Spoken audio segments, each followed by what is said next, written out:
awake right now.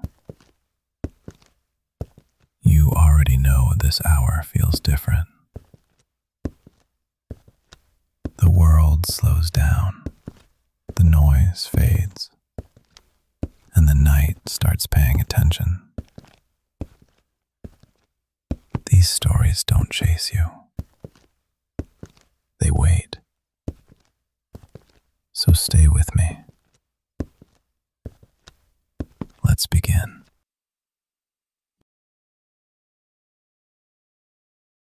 I was traveling alone when it happened. A long trip through Southeast Asia. Cheap buses, late arrivals, places where no one asked too many questions. That night, I checked into a small guest house just before midnight. The lobby was empty, except for a young man behind the desk. He looked at me strangely when I said my name. Not confused, concerned. He typed something into the computer, frowned, then looked up. "You already checked in," he said. I laughed and told him that wasn't possible. He turned the screen toward me. My name was there, my passport number, my room assignment. Room 304. Checked in 3 hours earlier. I assumed it was a mistake, a system error.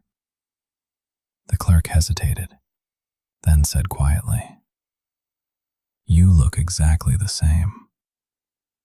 I didn't like the way he said it. Still, he handed me another key.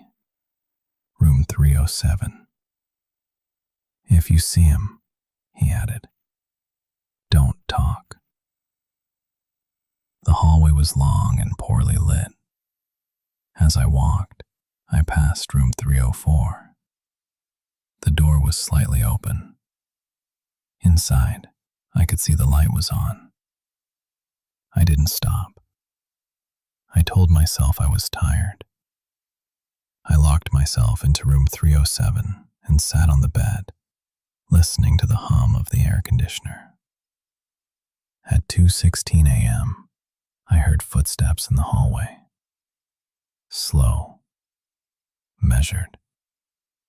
They stopped outside my door. I checked the people. No one there.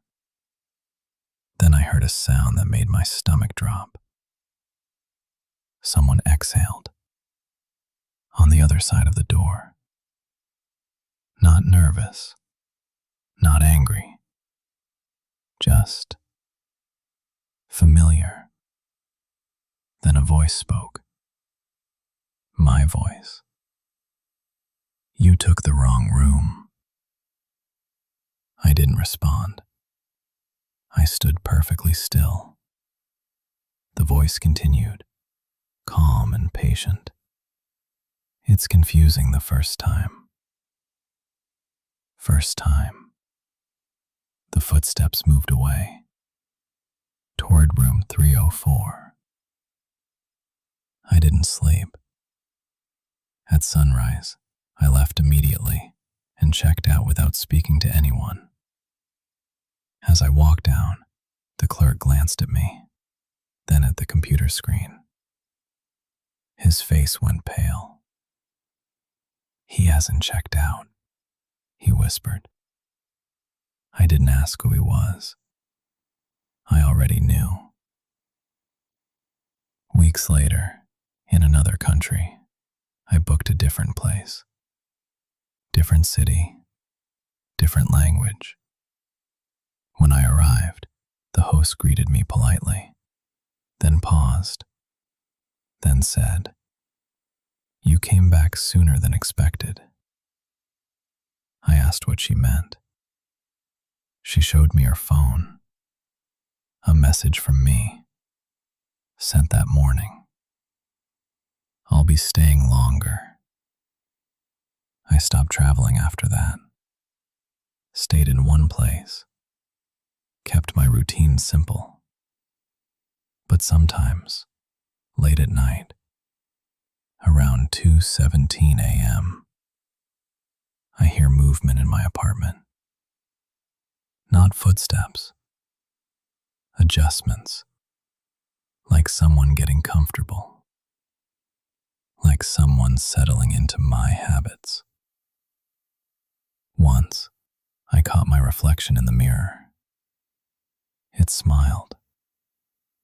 I didn't. And that's when I understood.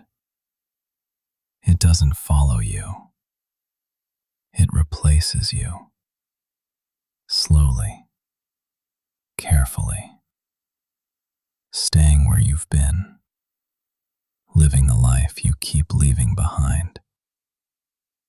And one day, it won't need your room anymore, because you'll be the one trying to check back in.